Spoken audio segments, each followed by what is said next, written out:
We've been working through a series looking at the discipleship and life of Peter. We're on our third sermon today in the discipleship and life of Peter. Peter means rock, and a rock is a useful object when it comes to building a building or a temple or whatever, but only once the rock has been shaped. And so I named this series Shaping the Stone after this idea that we're following the discipleship process of Peter being shaped into something useful. And in the same way, we can be shaped into something useful. And Peter's really, really relatable to a lot of us because Peter is shaped not through like a quick or simple process. He's shaped through all of his mistakes and his pains and his redirection. He's a really relatable character because he's kind of impulsive and just kind of says and does things and then realizes afterwards that he maybe went too far or said the wrong thing, or said the exact right thing, as we learned last week, which is kind of cool. In Peter's story, we see him experience some really high highs and some really low lows, which a lot of us experience in our own lives, and this roller coaster of the journey of life. And so today we're going to look at possibly one of Peter's highest highs in his experiences and one of his lowest lows, possibly his lowest of lows. So let's start off by looking in Matthew chapter 17. Now I'm going to cover two major stories today, stories of Peter's life, of Jesus' ministry that are in themselves sermons, like massive sermons. There's multiple sermons written on either one of these stories, and I'm going to try to put the two together. I don't think that's really ever been done, or maybe not been done very often, because it's foolish. But we're going to do it today together. And we're going to put together the story of the Transfiguration and Peter's denial of Jesus. So let's start by looking at Matthew chapter 17, verses 1 to 8.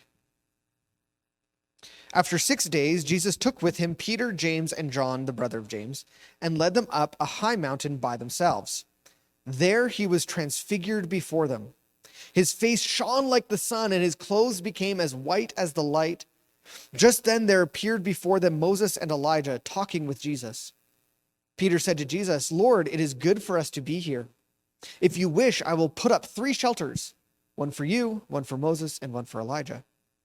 While he was still speaking, a bright cloud enveloped them, and a voice from the cloud said, "This is my son whom I love. With him I am well pleased. Listen to him." When the disciples heard this, they fell face down to the ground, terrified. But Jesus came and touched them. "Get up," he said. "Don't be afraid." When they looked up, they saw no one except Jesus. So this is the story of the Transfiguration, and the word used here, verse 2, is sort of the key sentence, this one sentence. There he was transfigured before them. And that word transfigured, it means to be transformed, or even more than that, it's like metamorphosized. The Greek word there is morphos, right? Is metamorphosized. To be changed, like a caterpillar into a butterfly. Something significant happens here. We have to understand that Jesus is the incarnate presence and power of God, but he's been veiled behind the veil of human flesh. And he's been hiding his glory in a sense, reducing it maybe to a degree so that he can live as human amongst people, teaching them and leading them without destroying them in the fullness of his glory. But in this moment, on this mountain in front of these 3 disciples, he unveils his glory, revealing himself fully as God incarnate. And the full glory of God is revealed, and at first Peter is just kind of blown away. His face shines, his clothing shines. This is incredible. And standing with him is Elijah and Moses. And note that Moses is the bearer of the law. Elijah is the bearer of prophecy. And so the two of them represent this idea of law and prophecy, and they submit themselves to Jesus in this moment, giving credibility and authority to Jesus over the law and over prophecy as the fulfillment of both. And Peter's just blown away. And he just says, wow, this is so good. Maybe the best moment, the best thing I've ever seen. I can't imagine even going back to normal life. Let's build some shelters here. Let's make this a place that we stay for a while. Let's settle down. Let's just stay in this moment as long as we can. And while Peter's still talking his way through it, God speaks. And God says, "This is my son with whom I am well pleased. Listen to him." That should immediately call us back to Jesus' baptism. It's probably the only other place in the Bible or in Jesus' story prior to his resurrection where we see his glory revealed. Because in the baptism story, the similar event happens. As Jesus comes up out of the water, the Spirit descends on him like a dove, and the clouds open up, the heavens open up, and God speaks, "This is my son with whom I am well pleased." Very similar, right? We see that in Mark 1, in Matthew 3. And so we have this glory of Jesus being revealed. Jesus as a whole part of the Trinity. Jesus as fully God and fully man, made manifest and revealed to his three disciples in this moment. It's an incredibly significant moment. And the disciples respond correctly at the end. Very appropriately, they fall on their face, down on the ground, terrified, in awe of the glory and presence of God being revealed in the person of Jesus Christ. That's an appropriate response to God's full glory being revealed. And they fall face down. But they can't stay there. And when Jesus comes over and tells them to get up, and they look up and it's only Jesus there. Because Jesus knows they can't stay in this moment forever. He has a mission to achieve. And so they continue on. And they continue on to Jerusalem. And when they get to Jerusalem, Jesus is once again met with an appropriate response of worship and celebration. And the people greet him with their coats on the ground and palm leaves on the ground, which is kind of what we celebrate today as Palm Sunday. And he's properly glorified. But by the end of the week, things have changed. And we go through the story that we all know very well of Jesus' betrayal, of an illegal trial. And Peter knows this illegal trial being done at night without proper witnesses, without due course. The results are already decided. They're going to find him guilty and they're going to kill him. We already know this. Peter's certain of it. And filled with fear and panic and loss and anxiety, Peter waits outside the Sanhedrin as they meet in judgment over Jesus. And we find ourselves in Matthew 26, verse 69. Matthew 26, 69. Now Peter was sitting out in the courtyard, and a servant girl came to him. "You also were with Jesus of Galilee," she said. But he denied it before them all. "I don't know what you're talking about," he said. Then he went out to the gateway, where another girl saw him and said to the people there, "This fellow was with Jesus of Nazareth." He denied it again with an oath. "I don't know the man." After a little while, those standing there went up to Peter and said, "Surely you are one of them, for your accent gives you away." Then he began to call down curses on himself, and he swore to them, "I don't know the man." Immediately a rooster crowed. Then Peter remembered the words that Jesus had spoken, "Before the rooster crows, you will disown me 3 times." And Peter went outside and wept bitterly. Just a short time prior to this event, Peter was in awe of the glory and grandeur of God revealed on this mountain of the Transfiguration. And he falls face down in worship and in awe of Jesus. And just a short time later, he's outside weeping bitterly when he realizes that he had betrayed his rabbi and friend.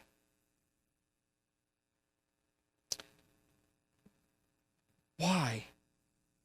Why did Peter go from recognizing, not even just recognizing, but actually witnessing and seeing the very glory of God revealed, to denying even ever knowing Jesus? What takes a person to that place? I have in my notes here, this next title is Life Sucks. Life sucks sometimes. That's my youth pastor lingo. The reality is that life is difficult and it sucks sometimes. And we experience, like Peter, betrayal and fear and stress and hardship. And when we experience these things, this anxiety and this stress and this difficulty, we react to it in a variety of ways. And normally how we react is we try to protect ourselves. When pain is coming and we suspect that it's about to hurt, we protect ourselves. And there's sort of three main ways or three main responses that are used. Different psychologists and stuff say that there's different numbers. There's 4 or 5 responses. But we're just going to focus at 3 of them. They're called the 3 F responses. And you've probably heard them before. Fight, flight, and freeze. Those 3 main responses that we go to when we're under moments of stress or pain or betrayal or hardship of some kind. And this is kind of what they look like. The first one is fight. This is like, it might come out in getting angry, lashing out at the people around you or the person who you fear is going to hurt you. It might look like working really hard and throwing yourself into busyness. You're actually fighting to prove that you're not worthy of that pain. It might look like assigning blame or making excuses. It's not my fault, it's your fault. Or there's nothing I could have done. I can't undo what's been done. And so we fight. Another response we might make is we might run away. It's the flight response. We could run away from the situation. Literally getting out of the situation or avoiding the person who is causing that pain. Most pain, betrayal, hurt, hardship comes in relationship. And so we run from it. We avoid that person or we avoid that situation. We don't want to be in their presence. We don't know how to handle it. So we schedule our lives around not associating with them or not being in the same place as them. But then what happens when they are there? And our heart rate accelerates and things get scary and we don't know what's going to happen. Or perhaps we run away in other ways. We medicate. That's another way of running away. We turn to addictions or some sort of drug of choice that keeps us from having to deal with the actual situation. We medicate. Things like alcohol or drugs or pornography or fantasy. Or in my case, binge watching TV. When I'm under high stress, instead of dealing with the problem, I just binge watch several seasons of a show. There's a third way that we might respond. We just shut down. The freeze response.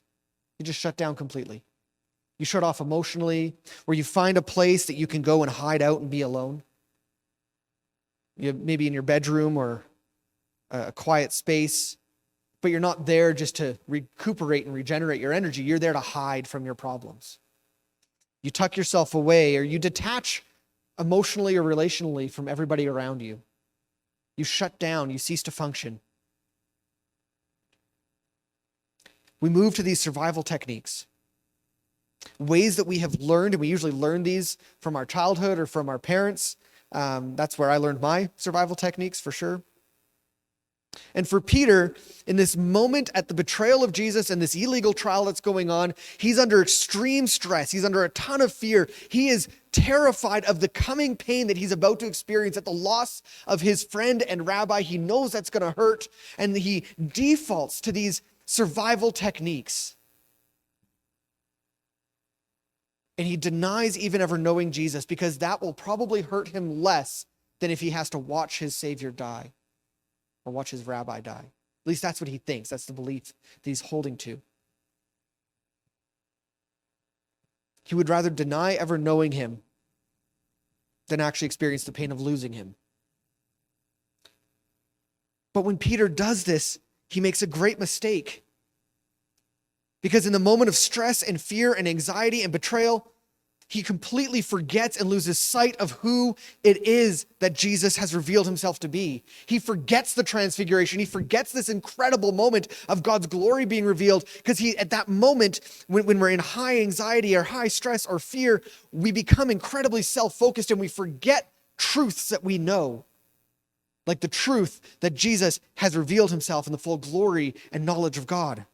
And what we do is we reduce God to something too small to be helpful to us, or too small to be there for us in our midst of our pain. We reduce God to something that can be killed by other people, or be killed by something that hurts us.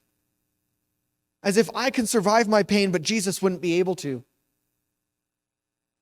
We diminish him. We make him smaller than our problems, and our problems become overwhelming.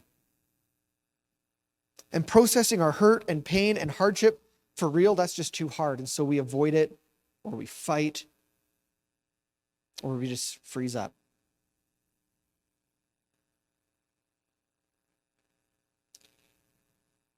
And we often lose sight and forget about how big and glorious our God is. And that's the point that I want to get to, is that we need to remember the transfiguration. We need to remember how amazing our God is, how glorious he is. I have a few ways that I like to talk about the bigness of God, the grandness of God. There's a few different ways to talk about this. The first one I'll talk to you about is the Lego analogy. This is my youth group analogy. It's my favorite analogy for the bigness of God. And this is how it basically goes. Can you imagine a world of Lego where everything is awesome if you're part of a team? Okay? If you've seen the Lego movie, you understand. Okay? A world of Lego. Well, a world of Lego has to be built by someone. Has to be put together by somebody. Lego doesn't function without a creator, a builder, someone who is not made of plastic, who can actually, with sentience, build something that's reasonable and ordered and has form. See where the analogy is going? But in the end, Lego is still plastic. Now, can you imagine if that builder, maybe you're the builder in this analogy for a moment, could you imagine the step down it would take if you said, as a builder, you looked at it and you said, the only way that these Lego people could ever know me is if I became one of them. And the only chance they have of remaining Lego people who are free to roam their Lego city is if I become one of them and teach them how to live that way and then go through life with them in some way. What if I had to reduce myself from being me, a person, sentient, able to think with fully functioning hands, but then reduced myself to something that's a piece of Lego with only claw hands and no thumbs? Do you recognize the step down that would be from human to Lego? That's quite a step down. I hope you realize. Like, Lego isn't alive. It's a piece of plastic. You'd be stepping down from life to being a piece of plastic with claw hands. That's a big step down. And that step down is small compared to the step down that God takes from coming from heaven, from the divine, from being God to becoming incarnate on earth with us. If we can even slightly grasp the step it would take for humanity, for a person to step into being a piece of Lego, then we are just beginning to grasp how much Jesus humbled himself to step down from heaven and from divinity down to earth to live amongst us. It's more than just him giving up life. It's giving up godhood. Philippians 2 makes it really clear that he humbled himself to the form of a man, and he humbled himself even to the point of death, and death on a cross. Do we grasp the distance that he traveled from divinity to humanity, to cross? And if we can grasp the distance that you would have to travel from being you to being a piece of Lego, you can grasp but a little bit of what Jesus has stepped through. There's another way I like to talk about this so that we can talk about this. It's been done a little bit more traditionally in messages in the past. And that's to look at just how small we are. When we recognize that God is the God of the whole universe, and then we realize just how small we are, and yet he still cares. Take a look at this.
Job 38, God says, "Where were you when I laid the earth's foundations? Tell me if you understand. Who marked off its dimensions? Surely you know. Who stretched a measuring line across it? On what were its footings set, or who laid its cornerstone? Well, the morning stars sang together and all the angels shouted for joy. Who shut up the sea behind doors when it burst forth from the womb? When I made the clouds its garments and wrapped it in thick darkness? When I fixed limits for it and set its doors and bars in place? When I said, 'This far you may come and no farther. Here's where your proud waves halt.' Have you ever given orders to the morning or shown the dawn its place, that it might take the earth by the edges and shake the wicked out of it? The earth takes shape like clay under a seal. Its features stand out like those of a garment. The wicked are denied their light, and their upraised arm is broken. Have you journeyed to the springs of the sea, or walked in the recesses of the deep? Have the gates of death been shown to you? Have you seen the gates of the shadow of death? Have you comprehended the vast expanses of the earth? Tell me if you know all this. What is the way to the abode of light, and where does darkness reside? Can you take them to their places? Do you know the paths to their dwellings? Surely you know, for you were already born. You have lived so many years. Have you entered the storehouses of the snow, or seen the storehouses of the hail, which I reserve for times of trouble, for days of war and battle? What is the way to the place where the lightning is dispersed, or the place where the east winds are scattered over the earth? Who cuts a channel for the torrents of rain, and a path for the thunderstorm, to water a land where no man lives, a desert with no one in it, to satisfy a desolate wasteland and make it sprout with grass? Does the rain have a father? Who fathers the drops of dew? From whose womb comes the ice?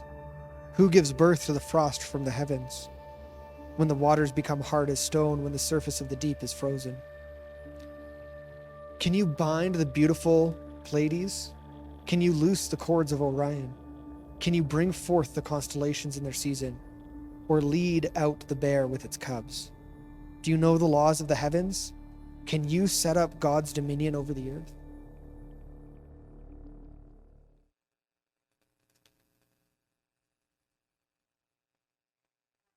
Do we recognize just how small we are in the creation that God has made? Do we see the size of all that he made and rules over? This zoom out showed just our galaxy.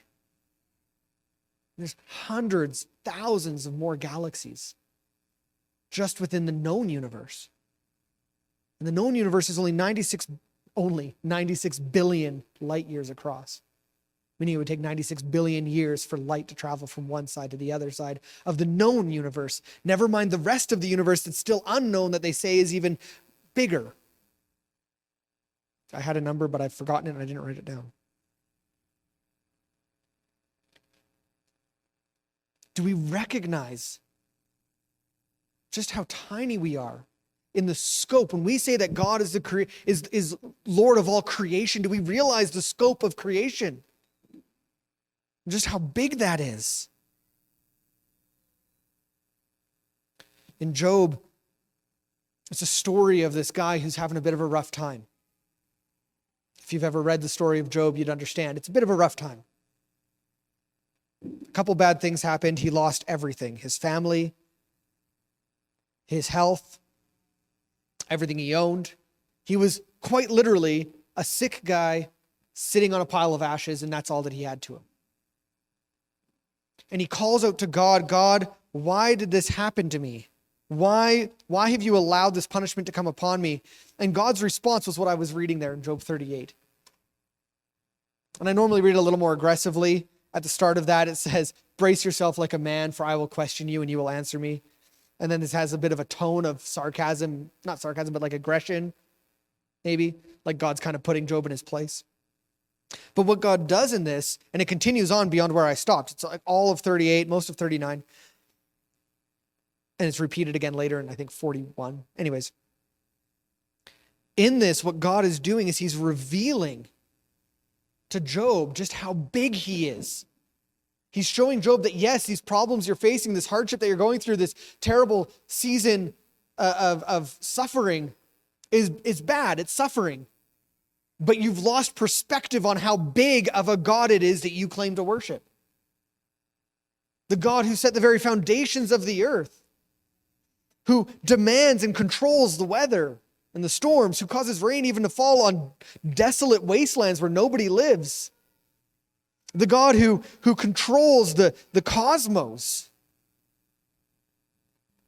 Do we grasp the size and the grandeur of our God? Do we realize just how big he is and recognize just how tiny we are in the wholeness of creation? Are you beginning to grasp a little bit of the glory and grandness of God? Is that becoming more clear? The problem is we continuously and constantly diminish God.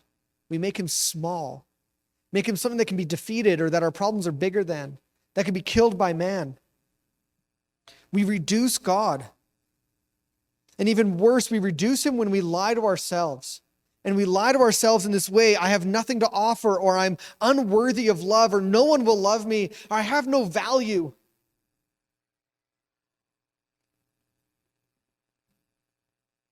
And we lie to ourselves, telling ourselves that we are worthless and unlovable. But the truth is that you are why Jesus came to earth. You are why he willingly went to Jerusalem and died. He determined that it was worth it. He determined that you are worth it. He decided that your life was worth dying for, that your value was so great that he was willing to bring himself from heaven to earth. Remember how significant that step down is, from heaven to earth. And he was willing to bring himself to that place for your sake and to die on a cross for your sake. Philippians 2 makes this really clear. He humbled himself to the form of a man, then he humbled himself to death, and even death on a cross, and he did it for you. He did it for me. We lie to ourselves and say that we're not worthy or that we're not loved, but God believes that you are loved, that you are worthy of love, that you are worthy of something, that you have value. And he believes it so much that he acted on that belief, that he submitted himself and humbled himself to earth and died on the cross for your sake because he actually believes it and acted on his belief. And we make him small and we diminish him when we lie to ourselves, when we run to protect ourselves and protect our own hearts from our pain, instead of turning to him and remembering how big and how significant it is that he would love us. In the midst of that creation, that the creation is that huge, and yet he would still choose you, me, and Peter, who completely lost sight of who God had revealed himself to be, of who Jesus had revealed himself to be. Peter, who knew better, and yet Jesus still went to the cross for Peter. He went to the cross for you. And I think it's about time that a number of us stop calling God a liar. We need to stop calling God a liar. And maybe it's time for us to actually accept that God has made himself known to us and that God has called us worthy of his love, that he has called us valuable, that he actually truly believes that you are worth his own life. When we accept that we are loved and valued by God, the God of the universe, God of the cosmos, the God over all things, then I think we can find ourselves like Peter and the other disciples at the Transfiguration, falling face down, terrified in awe and worship. When was the last time you just fell down in awe and worship of God? When was the last time you were just blown away by how big and amazing and grand he is?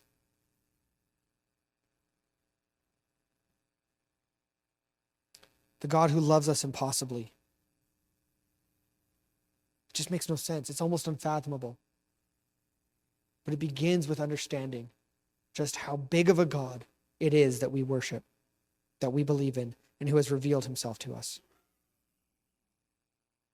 And I think if you are not in awe at this point of the grandness of God, then you've probably missed it this morning, and there's nothing more that I can say.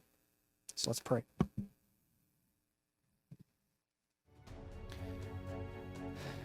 Lord God, I am so in awe that you would step from heaven to earth because of your great love for us. That you so loved us that you would give your own life, that whoever would believe in you would not perish but have eternal life. That's incredible. That's a truth that is so hard to grasp. Lord, give us the strength and the courage that when we experience hardship, that we would not turn inward and unto ourselves, but that we would keep our eyes focused on you, the ruler of the whole universe, a God so big that we can't hardly begin to understand. Lord, thank you that you loved us to such a degree that you would step out of heaven to earth for us. Lord, I pray that you would begin to speak in the hearts of each one here, that we would begin to see just how big you are. Now our hearts would begin to be transformed by your presence, that we would truly come to be in awe and even terror of the God who has made himself known.